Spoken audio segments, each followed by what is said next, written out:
राज्यसभा में पहली बार बीजेपी पूर्ण बहुमत के नजदीक, विपक्ष सदमे में। दिल्ली पुलिस ने की ऐसी सुताई, खड़गे बिलबिलाए। राज्यसभा की कार्रवाई बुधवार सुबह 11 बजे तक के लिए स्थगित। तो राज्यसभा में आज की प्रेजेंट की बात करें तो बीजेपी की संख्या 117 हो गई है और जल्दी ही 118 होने जा रही है, यानी एक और कोई व्यक्ति जो है वो पाला बदलेंगे और बीजेपी के साथ जुड़ जाएंगे और इसी के साथ बीजेपी का संख्या बल 118 होने जा रहा है, यानी बहुमत के आंकड़े से यानी 123 से केवल 5 दूर। एक तरफ अगर आप देखेंगे तो लोकसभा में बीजेपी काफी मजबूत हो चुकी है और साथ ही साथ राज्यसभा में भी बीजेपी मजबूत होने की कगार पे है। बहुमत से सिर्फ 5 आप कह सकते हैं कम है बीजेपी के पास और इसी के साथ हाल फिलहाल में तृणमूल कांग्रेस के भी कई राज्यसभा सांसदों ने आज जो है पोस्ट अपनी छोड़ दी थी, पार्टी से इस्तीफा भी दे दिया था और इसके बाद यही सांसद बीजेपी के साथ आके मिल गए थे। बीजेपी का आंकड़ा जो है वो लगातार जो है बढ़ता हुआ नजर आ रहा है। बीजेपी यूं कहिए कि मोदी सरकार एक बड़ा मास्टर स्ट्रोक देखने के लिए मिला है, जहां पर कई सारे बड़े बिल जो इंट्रोड्यूस करने वाली है लोकसभा और राज्यसभा में। और इससे पहले बहुमत का जो आंकड़ा है, इसे पा लेना अपने आप में एक बहुत बड़ी बात है। बहुमत के आंकड़े से राज्यसभा में जो बहुमत का आंकड़ा 123 और बीजेपी अभी 117 है, 118 जल्द होने वाली है और सिर्फ थोड़ा यानी 5 का ये डिफरेंस है, जिससे आप कह सकते हैं कि एक बहुत बड़ा डिफरेंस ये नहीं है। इसे कवर करने में ज़्यादा वक्त नहीं लगने वाला है और बीजेपी की स्थिति जो है संसद में मजबूत हो जाएगी। लोकसभा और राज्यसभा दोनों जगह ही बीजेपी का मोर्चा जो है आप कह सकते हैं मजबूत है और इसी के साथ कई सारे बड़े बिल जो है वो आराम से पास करा लिए जाएंगे, आराम से बिना किसी दिक्कत परेशानी के। बीजेपी के लिए ये काफ़ी ज़्यादा फायदेमंद होगा। वही विपक्ष की सरदर्द बढ़ जाने का ये भी बड़ा कारण है कि बीजेपी की ताकत और कुनबा लगातार बढ़ रहा है, तो विपक्ष के लिए किसी सदमे से कम नहीं, जो हर जगह हर बात पे जो है अड़चन पैदा करना चाह रही है, लेकिन इसके बावजूद उनके हाथ कुछ नहीं लग रहा है। इन सब के बीच आपको बता दें कि आज राज्यसभा में खड़गे ने कार्रवाई शुरू होते ही लाठीचार्ज और आंसू गैस का मुद्दा उठा दिया और ये मुद्दा इतने देर तक आप कह सकते हैं कि इन्होंने इसे जारी रखा, बार बार मना करने के बावजूद भी इस मुद्दे को उठाते रहे, जिसके बाद राज्यसभा का जो कार्रवाई है उसे स्थगित करते करते अब ये कल यानी बुधवार 11 बजे तक के लिए स्थगित कर दी गई है। जी हाँ, बिल्कुल सही सुना आपको बता दें, खड़गे ने राज्यसभा की कार्रवाई शुरू होते ही लाठीचार्ज और आंसू गैस का मुद्दा उठाया, जिस पर सत्ता पक्ष के सांसद हंगामा करने लगे और इसी बीच सभापति सीपी राधा कृष्णन ने 4 मिनट बाद ही कार्रवाई को दोपहर 12 बजे तक के लिए स्थगित कर दिया। दोपहर 12 बजे कार्रवाई फिर से जो है शुरू हुई थी, लेकिन मात्र 1 मिनट के बाद सभापति कार्रवाई 2 बजे तक स्थगित करके चले गए, क्योंकि इस तरीके से जो है लगातार ये हंगामा विपक्ष के द्वारा किया जा रहा था। दोपहर 2 बजे कार्रवाई शुरू होते ही फिर हंगामा हुआ, जिसके बाद कार्रवाई कल यानी बुधवार तक के लिए स्थगित कर दी गई है। देखिए किस तरीके से खड़गे ने मुद्दा उठाया, किस तरीके से बयानबाजी हो रही। धन्यवाद सर, आपको मुझे 4 शब्द बोलने का मौका आपने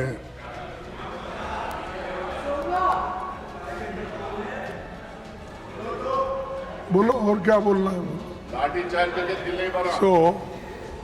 तो मौका आपने दिया कि कल एक बहुत दुर्दैवी घटना हो गई और वो दुर्दैवी घटना में हमारे जो स्टूडेंट्स पेपर लीक और नीट एग्जामिनेशन के बारे में जो आवाज उठा रहे हैं उनके ऊपर लाठीचार्ज किए, टीयर गैस किए, उनको मारे और हॉस्पिटल में सुनना चाहिए। तो जैसे कि आपने हंगामा देख लिया, इस बीच खड़गे ने एक्स पर लिखा भी कि न्याय की मांग कर रहे छात्रों की आवाज का जवाब देने के बजाय उन पर बल प्रयोग किया, जो बेहद दुखद दिन है। उन्होंने सरकार से तुरंत संसद में इस मुद्दे पर पूरी चर्चा की अनुमति देने और केंद्रीय शिक्षा मंत्री धर्मेंद्र प्रधान को इस्तीफा देने की जो मांग है उन्होंने भी जो है उठाई। इस बीच कांग्रेस इस मामले को लेकर लगातार बयानबाजी कर रही है। उन्होंने आगे लिखा कि हमारे बच्चे न्याय के हकदार है, दमन के नहीं। खड़गे ने अपना जन्मदिन भी नहीं मनाया है। जी हाँ, बिल्कुल सही सुना सुना आपने। मतलब छात्रों पर लाठीचार्ज के मुद्दे पर लोकसभा में नेता प्रतिपक्ष राहुल गांधी का बयान भी सामने आया है। उन्होंने विपक्ष के सांसदों के साथ लोकसभा स्पीकर जो है ओम बिरला से मुलाकात भी की है। उसके बाद इसी के साथ साथ सिर्फ यही नहीं, राहुल ने यह भी लिखा कि हमारी मांग सीधी है कि लाठीचार्ज और सरकार की गैर जिम्मेदारी पर विस्तार से चर्चा होनी चाहिए। ये राहुल गांधी का बयान है, क्या कह रहे हैं और सुनिए। स्पीकर के पास गए हम एंड हमने कहा कि देखिए हम स्टूडेंट इशू पे डिस्कस करना चाहते हैं और स्पीकर ने हमें कहा कि डिस्कशन के लिए उन्हें सरकार से पूछना है। मतलब आप समझिए, speaker is telling us that to debate in parliament he has to take permission from the government. He is openly telling us that. ठीक है, देखिए इशू स्टूडेंट्स की है, यूथ के फ्यूचर की है, और ये जो किया जा रहा है, लोगों को मारा जा रहा है, पीटा जा रहा है, this is completely un Indian. Modi ji has not even apologized for what has happened yesterday. Now, ये जो युवा हैं, ये एजुकेशन सिस्टम के बारे में, टेस्टिंग सिस्टम के बारे में प्रोटेस्ट कर रहे हैं। पूरा देश जानता है कि education system, testing system is broken. It has ceased to exist. Testing system has been hollowed out by termites. That is all they're saying. Nothing wrong with it. We've been saying it. I've been doing presentation after presentation about this. Why is the Prime Minister silent? What is the reason? He should apologize to the students and he should stop this nonsense. Dharmendra Pradhan, he's an intermediary. Absolutely, he should resign. But Dharmendra Pradhan hasn't beaten up these students. Home Minister has. He should resign. And Home Minister reports to Prime Minister. He should resign. What is going on? Rahul Gandhi का आपने बयान सुना, उन्होंने कहा कि अगर संसद भारत के युवाओं के भविष्य पर चर्चा नहीं कर सकती तो वो किस काम की है, विपक्ष से दबने नहीं देगा। वही प्रियंका गांधी वाड्रा ने भी इस मामले पर बयान दिया था। आपको बता दें कि उन्होंने भी इस मामले पर, कांग्रेस के सांसद हैं प्रियंका गांधी वाड्रा, उन्होंने भी राजधानी में जिस तरीके से आप कह सकते हैं कि कांग्रेस जनता पार्टी ने प्रदर्शनकारियों के खिलाफ पुलिस की कार्रवाई हुई है, उस कार्रवाई को लेकर उन्होंने भी बयान दिए। उन्होंने कहा कि युवाओं की समस्या वाजिब है और उनका भविष्य खतरे में पड़ रहा है। पत्रकारों से बातचीत में क्या कह रही हैं और प्रियंका गांधी वाड्रा, सुनिए। I think it's absolutely disgusting. This is no way. I mean, these are young people. They have a genuine problem. We all know what that problem is. We all know that every time they spend money, that their parents take loans for them. They struggle. They have to go to coaching centers. All sorts of things. They face immense struggles basically because they want a bright future for themselves, and they see that there's a possibility for a future, and you're just destroying that future. So this is a very deep problem.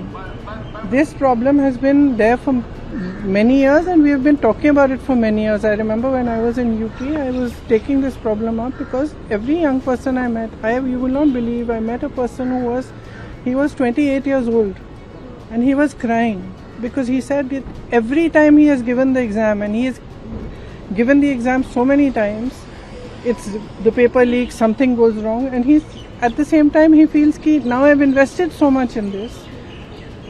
If I leave it now and try to start looking for a job now or try to do something, I will have no future. So he gets stuck in that cycle of going on and on, giving more and more exams and tests and preparing, and the boy is 28 years old. And it's not one person, there are thousands and thousands of children like this. Every parent who is a parent of a child who is studying for an exam, every parent, we know what the children go through. We know how much they struggle, and these children are children who don't have resources. So they have a genuine problem. They are genuinely just asking. They had said they were going to do a peaceful protest. They were genuinely simply asking that they should be heard. Now the Prime Minister, he is the leader of the country. This is the youth of the nation. This country belongs to them, this parliament belongs to them, we are all here because of them. So the least he can do is hear them out, listen to them, call them, understand what the issue is. They are asking rightly for the resignation of the minister.